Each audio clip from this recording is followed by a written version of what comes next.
12वें chapter की प्रमेय। अब इसके प्रमेय से शुरुआत कर रहे हैं।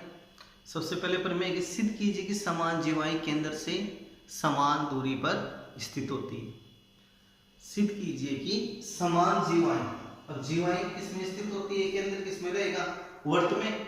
तो यहाँ पर आपको क्या बनाना है, वर्त। सबसे पहले क्या लेंगे हम, एक वर्त। ये वर्त आ गया, वर्त की समान जीवाएं।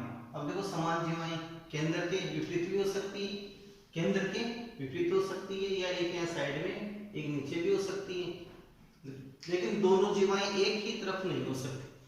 यानी कि दो समान जीवा हमेशा एक ही तरफ नहीं स्थित नहीं हो सकती। केंद्र के विपरीत हो सकती है, लेकिन केंद्र के एक ही ओर दो समान जीवाएं स्थित नहीं होगी। तो एक जीवा हम यहाँ लेते हैं ए बी, समान जीवाएं, और दूसरी जीवा है हमारे पास सी डी। ये दो जीवा ए बी और सी डी, ये केंद्र है ओ। सबसे पहले आपको दिया हुआ है क्या, वो आपको लिखना पड़ता है प्रमेय के पॉइंटों में। पहला पॉइंट आता है दिया है, दिया है, और क्या दिया हुआ है आपको, ओ केंद्र वाले वर्त में, ओ केंद्र वाले वर्त में, ओ केंद्र वाले वर्त में समान जीवाएं, जीवा ए बी बराबर जीवा सी, समान जीवा। ये दो समान जीवाएं हैं आपके पास, ए बी बराबर सी डी है। वो केंद्र वाले वर्त में ए बी बराबर सी डी है, समान जीवा स्थित है। दूसरे नंबर पे सिद्ध करना है आपको, केंद्र से समान दूरी पर स्थित होती है। दो समान जीवाएं कहां पे स्थित रहेगी, केंद्र से उनकी दूरियां भी समान रहेगी।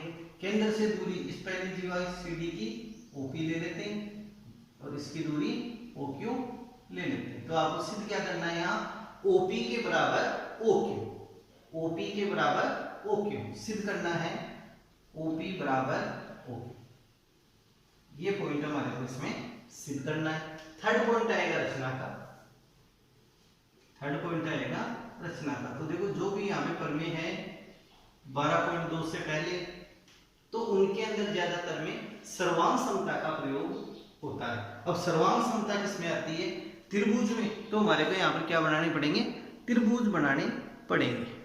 अब यहाँ पर त्रिभुज की रचना करनी पड़ेगी, तो या तो आप ए को ओ से मिला दो, ए को ओ से, या बी को ओ से बढ़ाते हुए नीचे एक त्रिभुज ले लेंगे, और ए से ही ऊपर भी एक हम त्रिभुज लेंगे। सी को ओ से मिला दो, या डी को ओ से मिला दो, या फिर दो विपरीत ले सकते हैं त्रिभुज, तो या इधर से दो विपरीत ले सकते हैं, या दोनों एक ही तरफ भी हम ले सकते हैं त्रिभुज।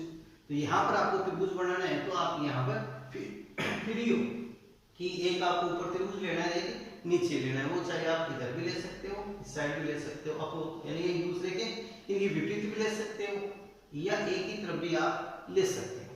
तो यहाँ पर आप फ्री हो। तो यहाँ पर रचना में क्या करेंगे, चलो ओ को, केंद्र ओ को, केंद्र ओ को ए व डी से क्रमशः ए व डी से मिला,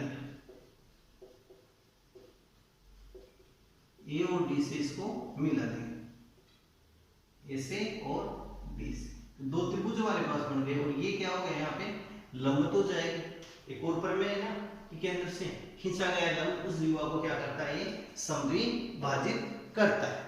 तो इस प्रमेय का भी हम इसमें प्रयोग, और अभी यहां से हम चलेंगे उपपत्ति में। इसमें चल रहे हैं उपपत्ति में। फोर्थ पॉइंट आता है प्रमेय का, जो अंतिम पॉइंट है उपपत्ति। और जो क्वेश्चन, जो एग्जाम में जिसके मार्क्स भी ज्यादा किसके होते हैं, उपपत्ति वाले पॉइंट के, तो आपको इसको बहुत ध्यानपूर्वक करना पड़ेगा। तो यहाँ पर हम क्या लिखेंगे, ओपी लंब है किस पे, ओपी तो लंब है किस पे, सी डी पर। वह दूसरा लंब कौन सा आ गया, ओ क्यू, केंद्र से खींचा गया लंब जीवा को समद्विभाजित कर देता है, ये ए बी। अतः केंद्र से खींचा गया लंब जीवा को क्या करेगा, समद्विभाजित करेगा। तो ए क्यू बराबर क्यू बी, ए पी बराबर ए सॉरी इसमें आएगा सी पी बराबर पी डी, सी पी बराबर पी डी, और दूसरा यहां से ए क्यू बराबर क्यू बी, ए क्यू बराबर क्यू बी। लेकिन हमारे पास देखो दोनों जीवाएं बराबर है, ए बी और सी डी जीवाएं बराबर, लेकिन यहां से लिख सकते हैं लेकिन ए बी जीवा बराबर सी डी जीवा, ये दिया हुआ है हमारे। तो अतः इसके चारों पार्ट, चार पार्ट बन गए ना, दो जीवा को समद्विभाजित कर रहे हैं। क्या कर रहे हैं? समद्विभाजित। अब देखो समद्विभाजित कर रहे हैं यहाँ से OP लंब है CD पर, तो CP बराबर PD और AQ बराबर QB, AQ बराबर QB। तो ये चारों भाग भी आपस में क्या हो जाएंगे? बराबर हो जाएंगे, क्योंकि दोनों जीवाओं की लंबाई परस्पर बराबर है। जैसे सपोज करो ये आपके पास 4 सेंटीमीटर लंबी लकड़ी है, इसके दो बराबर पार्ट करें तो 2 सेंटीमीटर के, 2 सेंटीमीटर के ये और 2 सेंटीमीटर। और एक दूसरा एक और आपके पास पाइप है जो 4 सेंटीमीटर का है, इसके भी 2-2 सेंटीमीटर के 2 पार्ट करें, तो ये तो चारों पार्ट ही क्या हो गए? आपस में बराबर हो गए। तो वैसे ही ये दोनों जीवाएं भी बराबर है, तो इनके आधे आधे भाग भी क्या होंगे? आपस में बराबर कर देंगे। तो अतः CP बराबर PD, CP बराबर PD बराबर AQ बराबर QB, ये आगे चारों पार्ट हमारे पास बराबर। अब इन दोनों त्रिभुजों को हम सर्वांग सम दिखाएंगे। पहला त्रिभुज लेंगे AQO, त्रिभुज AQ। वह दूसरा त्रिभुज कौन सा ले रहे हैं? AQO, तो DPO नाम का ध्यान रखना है, DPO। इन दोनों त्रिभुजों को देखो सर्वांग सम दिखाएंगे। तो एक कोण Q बराबर तो आ गया कोण P की, तो 90 डिग्री का हमारे पास कोण Q बराबर कोण P बराबर 90 डिग्री। दूसरा OA बराबर OD, OA और OD क्या हो गई? एक ही वृत्त की त्रिज्याएं हैं, और एक ही वृत्त की त्रिज्याएं परस्पर बराबर रहती है। और एक ही वृत्त में कितनी त्रिज्या हो सकती है? इसका आंसर क्या होगा? आप बता सकते हो इसका आंसर क्या होगा? एक ही वृत्त में कितनी त्रिज्याएं स्थित होती है? तो इसका आंसर होगा असंख्य। इसका आंसर हम क्या लिखेंगे? एक ही वृत्त में कितनी त्रिज्याएं स्थित होगी? असंख्य या अनगिनत, इंफिनिटिव। तो यहाँ पर OA बराबर OD, ये त्रिज्या,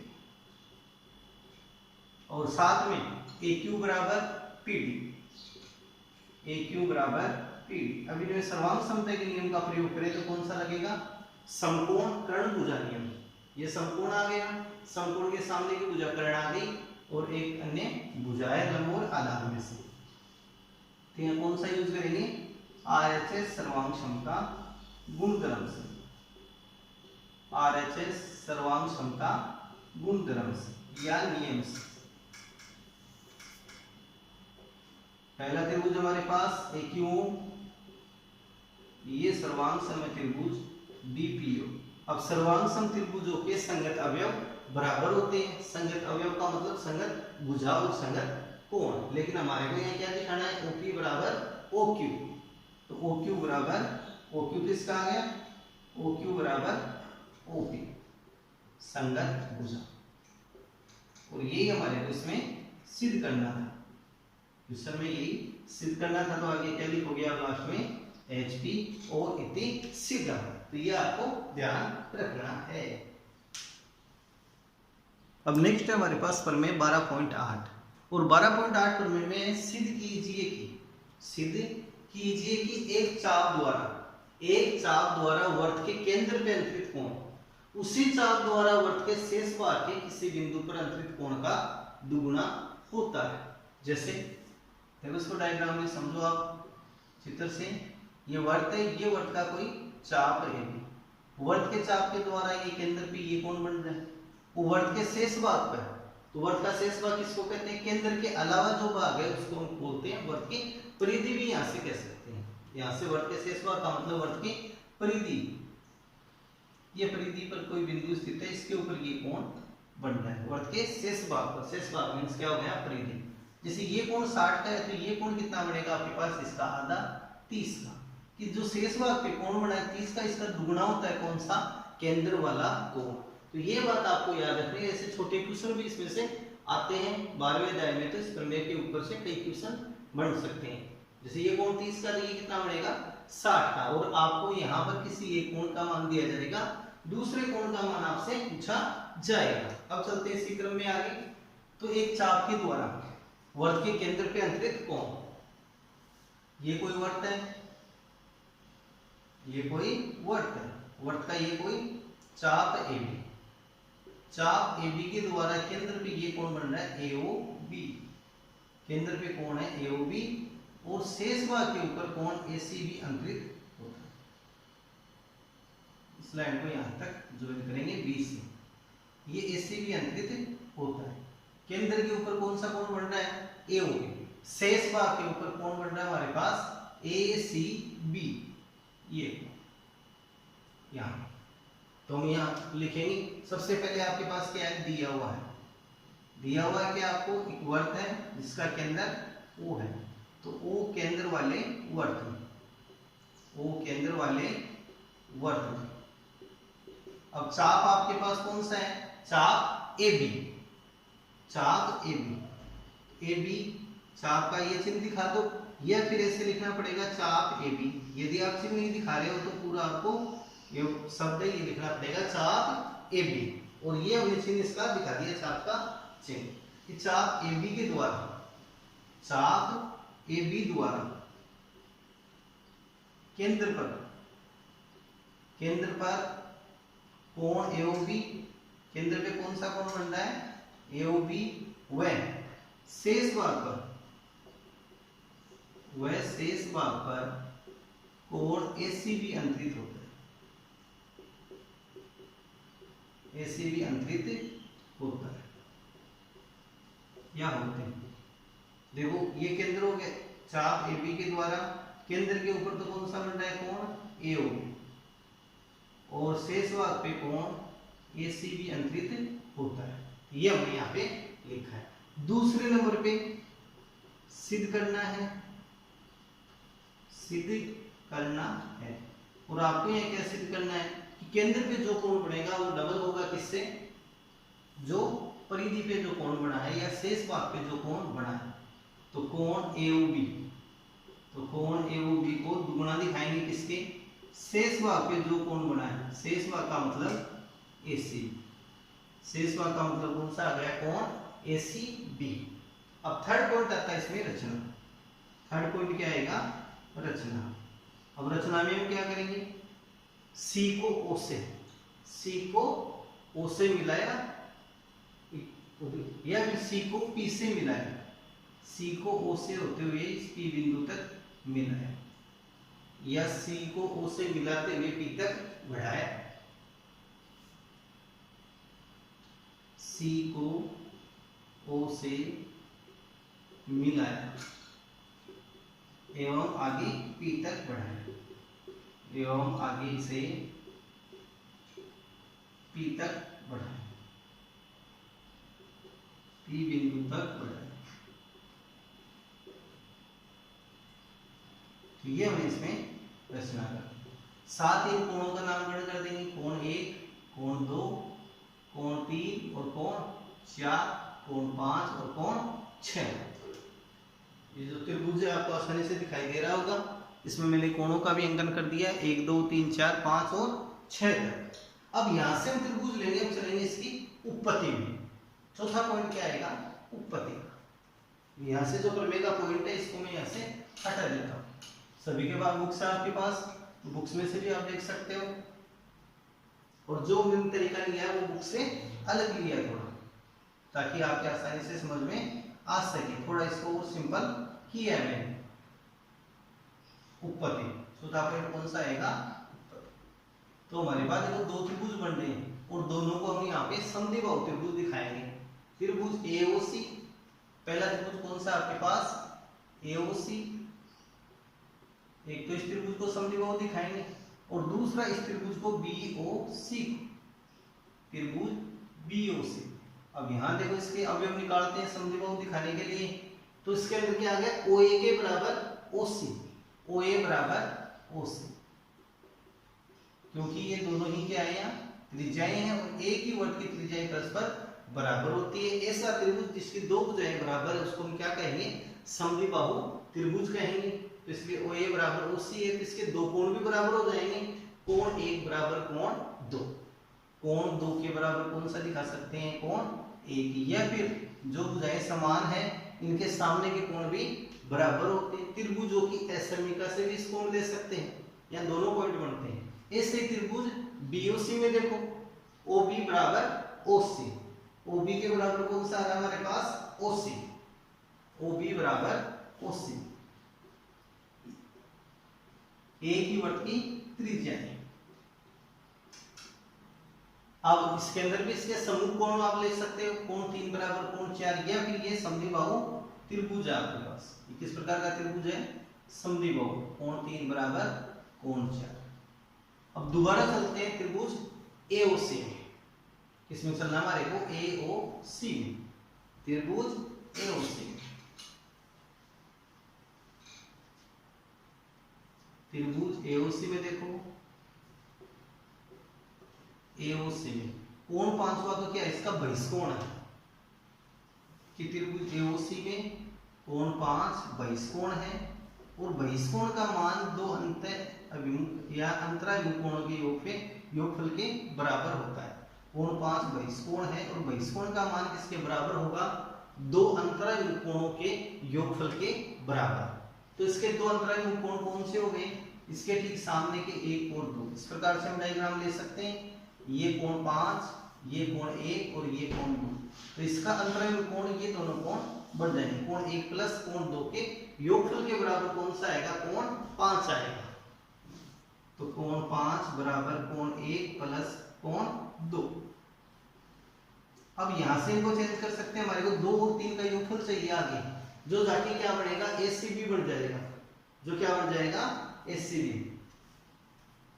जो क्या बनेगा आगे जाके? अब आप यहां से इसको चेंज कर लो। कोण 1 है, कोण 1 की जगह क्या रख सकते हैं? कोण 2 चाहिए, तो कोण 1 की जगह क्या रखेंगे? कोण 2 प्लस कोण 2, ये कोण 5। इनको मिलाकर क्या कहेंगे? 2 कोण 2। 2 बार हो गए, 1 और 1 2 बार, तो कोण 5 के बराबर 2 कोण 2। इसको हमने मान लिया समीकरण नंबर 1। क्या मान लिया इसको? समीकरण नंबर 1 हमारे को यहाँ से प्राप्त हो गया। अब चलते हैं आगे त्रिभुज BOC में। अब त्रिभुज आपको कौन सा लेना है? BOC में। अब त्रिभुज देखो BOC में भी देखो, इसका बहिष्कोण कौन सा बन रहा है? BOC में इसका बहिष्कोण है कोण 6। तो कोण 6 का मान किसके योगफल के बराबर होगा? 3 और 4। कोण 3 कोण 6 बहिष्कोण है, क्या लिखेंगे? बहिष्कोण है। अतः बहिष्कोण का मान दो अंतराभिमुख कोणों के योगफल के बराबर होता है। तो कोण 6 बराबर कोण 3 प्लस कोण 4। और अब यहाँ से 3 या 4 में किसी एक को चेंज करेंगे, तो कौन से करेंगे? 4, क्योंकि हमारे को 2 और 3 का आगे योगफल चाहिए। 2 और 3 के योगफल को मिलाकर क्या कहेंगे? ACB हम कहेंगे, ACB हम कहेंगे। तो कोण 6 बराबर कोण 3 प्लस कोण 4 की जगह कोण 3, ये हमने चेंज कर दिया। कोण 4 बराबर कोण 3, इसमें भी आप यहाँ लिख सकते हो कोण 1 बराबर कोण 2, यहाँ भी हम लिख सकते हैं कोण 1 बराबर कोण 2। तो कोण 6 बराबर आ गया 2 कोण 3, ये समीकरण 2। अब आप इन दोनों समीकरणों को जोड़ दीजिए, समीकरण 1 व समीकरण 2 के योगफल से। समीकरण 1 में 2 को जोड़ने पर, 1 में समीकरण 2 को जोड़ने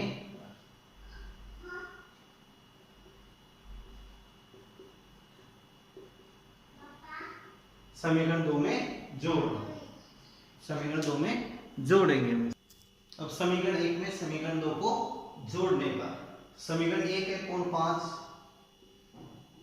LHS में LHS को जोड़ेंगे, ये LHS और ये RHS। इसमें भी देखो ये LHS और ये RHS। तो आपको क्या करना है? LHS में किसको जोड़ना है? LHS को, और RHS में RHS को। ये रूल रहता है समीकरण को जोड़ने का। तो कोण 5 प्लस कोण 6, LHS LHS। RHS में देखो 2 कोण 2 प्लस 2 कोण 3, इनका योगफल क्या कहलाएगा? कोण 5 और कोण 6 को हम जोड़ेंगे तो इसको मिलाकर हम क्या कहेंगे? AOB कहेंगे। कोण 5 प्लस कोण 6, तो यहां हम रखेंगे कोण 5 प्लस कोण 6 बराबर कोण AO। AOB रख देंगे, इसमें से कॉमन ले लेते हैं और कॉमन लेने के बाद क्या बचेगा, कोण 2 प्लस कोण 3, कोण 2 और कोण 3 का योगफल कहलाएगा कोण ACB, ये कोण ACB। तो कोण 5 और 6 की जगह तो रख देते हैं कोण AOB और यहाँ से हम कॉमन लेंगे तो कितना आ जाएगा 2, इनमें से 2 को तो हमने कॉमन ले लिया। अब बचेगा क्या आपके पास, कोण 2 प्लस कोण 3 का योगफल, कोण 2 प्लस कोण 3 के योगफल को हम क्या कहेंगे, ACB हम कहेंगे, इसको क्या बोलेंगे, कोण ACB हम कहेंगे। तो यहां पर हम क्या रख सकते हैं, कोण ACB, तो 2 कोण ACB। तो यही पॉइंट हमारे को इसमें सिद्ध करना था, आगे क्या लिखना है आपको, HB। यदि ये प्रमेय आपके बोर्ड एग्जाम में आती है तो ये 6 नंबर या 3 नंबर में शामिल इसको कर सकता है, हो सकता है 6 नंबर के रूप में आ जाएगा। तो प्रमेय को अच्छी तरह से देख के जाना है। अब हम नेक्स्ट क्वेश्चन ले रहे हैं 12.2 का क्वेश्चन नंबर 30 का। 12.2 का है क्वेश्चन नंबर 30। क्वेश्चन नंबर 30 को आप पढ़िए। एक वर्ग की दो जीवाएं AB और CD जिनकी लंबाइयां 6 और 12 सेंटीमीटर है। AB जीवा है, AB की तो कितनी है आपके पास 6 सेंटीमीटर है और CD की कितनी है 12 सेंटीमीटर लंबाई है और एक दूसरे के समांतर है और वर्त के केंद्र के एक ही ओर स्थित है। यहाँ शर्त क्या दी है कि दोनों वर्त के केंद्र के एक ही तरफ स्थित है। ये वर्त है हमारे पास, वर्त के केंद्र के एक ही तरफ स्थित है। एक ये जीवा है, दूसरी ये जीवा। एक जीवा है AB, AB छोटी है तो इसको छोटी को क्या दिखाएंगे AB, और CD बड़ी जीवा है तो इसको 12 सेंटीमीटर की बड़ी वाली, और केंद्र के दोनों एक ही तरफ है, दोनों क्या है समांतर है, यानी AB समांतर CD, और दोनों जीवाओं के मध्य की दूरी यानी ये दूरी आपके पास कितनी है 3 सेंटीमीटर। क्वेश्चन में पढ़ो इनके मध्य दूरी, मध्य की दूरी आपको दे रखी है 3 सेंटीमीटर। तो वर्त की त्रिज्या ज्ञात करो, वर्त की त्रिज्या आपको ज्ञात करनी है। तो एक इसको इससे मिलाते हैं और एक इसको इससे मिला देते हैं। O ये P और ये पॉइंट Q। CD के बराबर कितनी है आपके पास 12 सेंटीमीटर है और AB के बराबर है 6 सेंटीमीटर। ये 12 ये 6 सेंटीमीटर। तो देखो केंद्र से खींचा गया लंब, केंद्र से खींचा गया लंब उस जीवा को क्या करता है समद्वि भाजित कर देता है। अतः इस प्रमेय का यहाँ प्रयोग करते हुए चलेंगे। तो इसको हम x मानेंगे और जो त्रिज्या है r, OC केंद्र को परिधि से मिलाने वाली जो रेखा होती है उस रेखा को हम क्या कहते हैं यहाँ पर इसके अंदर त्रिज्या कहेंगे। तो OC और OB दोनों ही क्या बन गई है त्रिज्या, त्रिज्या को दिखाएंगे r से। तो यहाँ पर हम लिखेंगे माना कि OC बराबर OB बराबर त्रिज्या आ गई r और OP बराबर क्या मानते हैं x सेंटीमीटर। ये भी आपको याद करना पड़ेगा, x भी यहाँ पर इनडायरेक्टली। अब हम यहाँ पर लिखेंगे, हम जानते हैं कि केंद्र से खींचा गया लंब जीवा को समद्विभाजित करता है। तो OP लंब है किस पे CD पर और दूसरा लंब कौन सा बन रहा है OQ, OQ लंब बन रहा है AB पर। अतः केंद्र से खींचा गया लंब क्या करता है जीवा को समद्विभाजित। तो इसके दो समान भाग कर देंगे। CD के दो समान भाग कौन कौन से बनेंगे, देखो CD के दो समान भाग लें, CD के दो समान भाग करें तो CD के बढ़ेंगे CP और PD। तो CP बराबर PD बराबर CD बटा 2। तो CP का मान हमारे पास कितना है, CD का मान है 6। CP बराबर PD बराबर CD का मान 12, 12 में 2 का भाग देंगे तो कितना आ जाएगा 6 सेंटीमीटर। तो 6 सेंटीमीटर की ये लंबाई हो गई, 6 सेंटीमीटर इसकी आगे की लंबाई। ऐसे ही इसके अंदर AQ बराबर QB बराबर AB का आधा। तो AB का मान कितना हमारे पास 6 सेंटीमीटर, 6 में 2 का भाग दे दिया तो कितना आ गया 3 सेंटीमीटर। अब हम यहाँ पर पाइथागोरस प्रमेय से आपको चलना पड़ेगा। तो पहले ये त्रिभुज लेते हैं और PQ के बराबर हमारे पास कितना है 3 सेंटीमीटर। इनके मध्य की दूरी कौन सी आ गई PQ, PQ के बराबर 3 सेंटीमीटर। तो पहला हम त्रिभुज लेते हैं OPC, OPC और इसमें चलते हैं पाइथागोरस से प्रमेय से। पाइथागोरस से प्रमेय से। और पाइथागोरस प्रमेय से देखो कर्ण का स्क्वायर, तो कर्ण कौन सा होता है? 90 डिग्री के ठीक सामने की भुजा को ही हम क्या कहते हैं? कर्ण कहते हैं। 90 डिग्री के सामने की जो भुजा है उसको क्या कहेंगे? कर्ण। तो यहाँ कर्ण कौन सा बढ़ेगा? ओपीसी में कोण P 90 का है, इसके ठीक सामने की भुजा आ गई ओसी, तो यहाँ कर्ण आ गया हमारे पास ओसी। तो ओसी स्क्वायर के बराबर आधार सीपी, तो सीपी स्क्वायर प्लस लंब ओपी। अब यहाँ पर मान रखें ओसी की जगह तो क्या रखेंगे? आर, और सीपी की जगह 6 प्लस ओपी की जगह एक्स। आर स्क्वायर बराबर आर, 6 का स्क्वायर करेंगे तो 6 का स्क्वायर कितना हो जाएगा? 36, 36 प्लस एक्स स्क्वायर। ये आ गया समीकरण नंबर 1। अब दूसरा त्रिभुज लेंगे जो संपूर्ण है ओ क्यू बी में। कौन सा लेंगे त्रिभुज? ओ क्यू बी में, ओ क्यू बी त्रिभुज ओ क्यू बी में देखो कोण क्यू कितना है? यहाँ 90 डिग्री का है, कोण क्यू बराबर 90 डिग्री। और इसमें कौन सा था? कोण पी बराबर 90 डिग्री। तब हमें इसमें पाइथागोरस प्रमेय का प्रयोग किया था। अब इसमें भी हम पाइथागोरस प्रमेय का प्रयोग कर सकते हैं। तो पाइथागोरस से प्रमेय से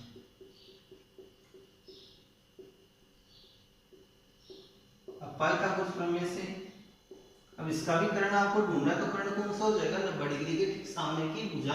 तो कोण क्यों 90 का? इसके सामने की भुजा कौन सी आ गई? ओबी। तो ओबी स्क्वायर के बराबर आधार क्यूबी प्लस लंब ओक्यू। अब ओबी का मान आर स्क्वायर, क्यूबी का मान कितना हमारे पास? क्यूबी का मान 3 सेंटीमीटर। ये हमारे पास क्यूबी इक्वल टू 3 सेंटीमीटर, 3 का स्क्वायर।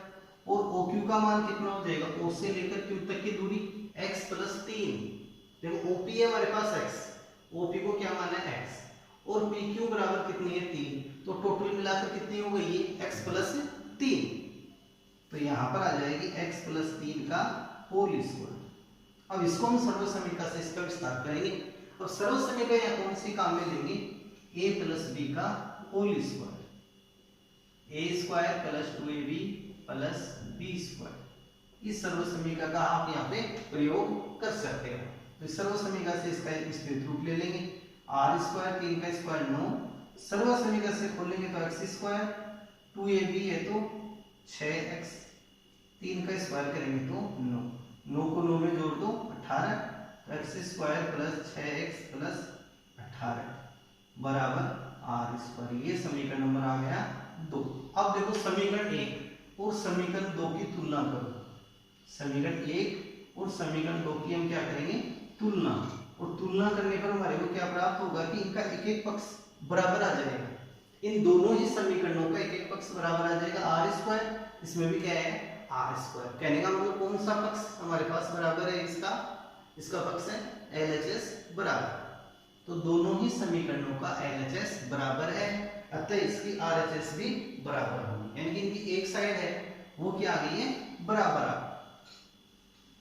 तो समीकरण 1 और 2 की तुलना करने पर हमने क्या प्राप्त किया कि दोनों ही समीकरणों का एक एक पक्ष यानी कि इसकी LHS बराबर है, अतः RHS को भी बराबर दिखाना है।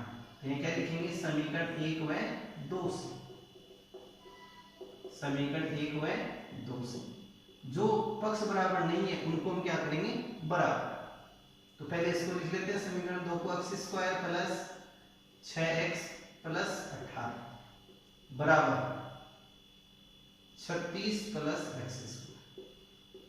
यानी कि इनको तो जो बराबर थे इनको तो हमने यहाँ से हटा दिया, जो बराबर नहीं थे उनको हम क्या करेंगे? यहाँ बराबर कर लेंगे। अब देखो यहाँ से दोनों ही पक्षों में कटने वाला पद कौन सा आ गया? X square, x square, x square से एक्स स्क्वायर को कैंसिल कर दिया। अब क्या यहाँ से रह गया? 6x प्लस 18 बराबर 36।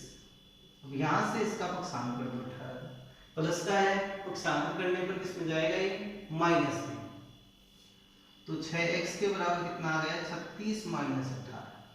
36 में से 18 को घटाएंगे तो 18, तो 6x के बराबर कितना आ गया? 18। यह x का मान निकालो, 18/6 बराबर 3 सेंटीमीटर। x का मान कितना आ गया? 3 सेंटीमीटर। अब x का मान 3 हमारे को या तो समीकरण 1 में रख सकते हैं या समीकरण 2 में रख सकते हैं। तो दोनों में से जो समीकरण सिंपल है उसमें आप रखिए। तो मेरे अनुसार तो समीकरण 1 यहाँ पर सिंपल है, तो देखो आप 1 में भी रख सकते हो, समीकरण दूसरे में भी आप रख सकते हो, दोनों में यहाँ पर आप स्वतंत्र हो।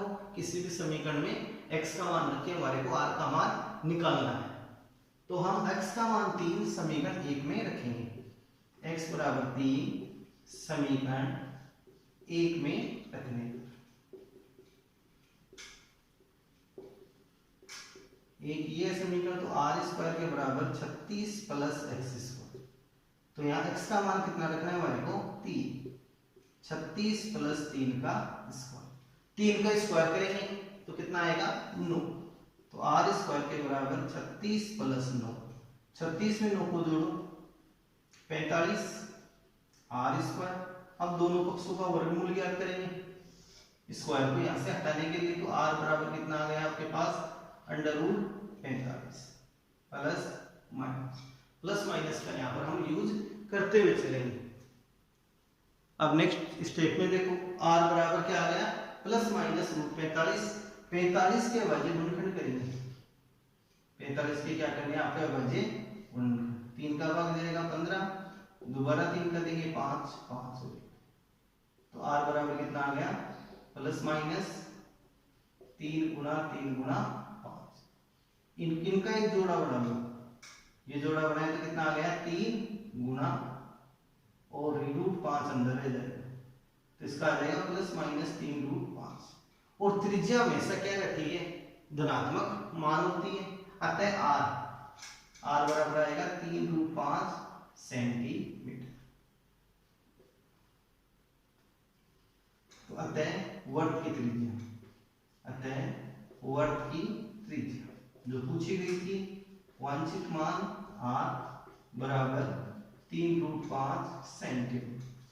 तो आपको इस प्रकार का क्वेश्चन और भी आगे 7वां और 8वां क्वेश्चन है, उन दोनों ही क्वेश्चन की इसकी तरह आपको प्रैक्टिस करनी है। आपको क्वेश्चन नंबर 7वां लेते हैं 12.3 का। तो 12.3 का 7वां क्वेश्चन है किसी वर्त की एक जीवा उसकी त्रिज्या के बराबर है, किसी वर्त की जीवा त्रिज्या के बराबर है। तो देखो इस जीवा द्वारा दीर्घवृत्तखंड में किसी बिंदु पर अंतरित कोण ज्ञात कीजिए। इस प्रकार से वर्त है और इस वर्त पे जो जीवा है, वर्त की जीवा है AB, जीवा AB किसके बराबर है वर्त की त्रिज्या, ये वर्त की त्रिज्या के बराबर, ये वर्त की त्रिज्या आपस में बराबर होती है। इसी के बराबर कौन सी आ गई जीवा, प्रश्न के अनुसार। अब आगे क्वेश्चन में पूछा है कि इसके दीर्घवृत्तखंड में स्थित कोण, तो ये तो क्या हो जाएगा लघुवृत्तखंड, जीवा से नीचे का जो छोटा भाग है इसको तो हम क्या बोलेंगे लघुवृत्तखंड।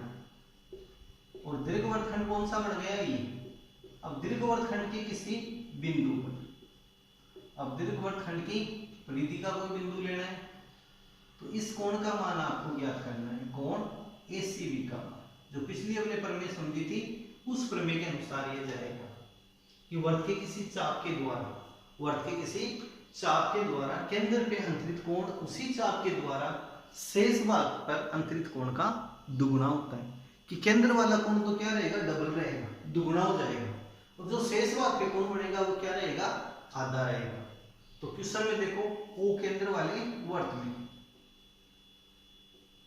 O केंद्र वाले वर्त में जीवा AB, जीवा AB, और जीवा AB किसके बराबर है त्रिज्या OA और OB के बराबर है, त्रिज्या OA व त्रिज्या OB के बराबर, त्रिज्या OB के बराबर है। ये समान प्रश्न के अनुसार, ये पॉइंट हमने कहां से लिया है प्रश्न के अनुसार, प्रश्न में ये दे रखा है आपको पॉइंट प्रश्न के अनुसार कि जीवा AB कि जीवा का मान उसकी त्रिज्या के बराबर है। अब आपको यह ज्ञात क्या करना है कोण ACB का मान ज्ञात करना है।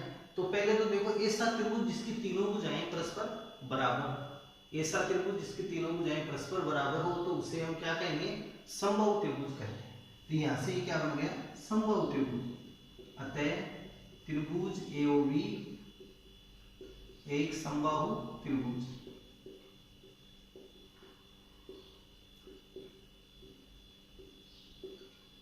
और समबाहु त्रिभुज के तीनों कोण परस्पर बराबर होते हैं। अतः कोण A बराबर कोण AOB बराबर कोण B, और प्रत्येक कोण कितना होता है इसका 60 डिग्री। अतः कोण A बराबर कोण AOB बराबर कोण B, यानी कि तीनों कोण कितने कितने डिग्री के बनेंगे, 60-60 डिग्री के बन जाएंगे। प्रत्येक कोण इसका क्या होता है, बराबर होता है। अब आगे चलते हैं। अब आगे देखो, इस कोण का मान 60 है, इस कोण का मान निकाल लेंगे चाप AB के द्वारा। तो यहाँ क्या लिखेंगे, चाप AB द्वारा, चाप AB द्वारा केंद्र पे अंतरित कोण। केंद्र पर कौन सा कोण अंतरित हो रहा है, केंद्र पर कोण AOB, वह शेष भाग पर, वह शेष भाग पर, शेष भाग पे कौन सा कोण बन रहा है ACB, वह शेष भाग पर कोण ACB अंतरित होता है।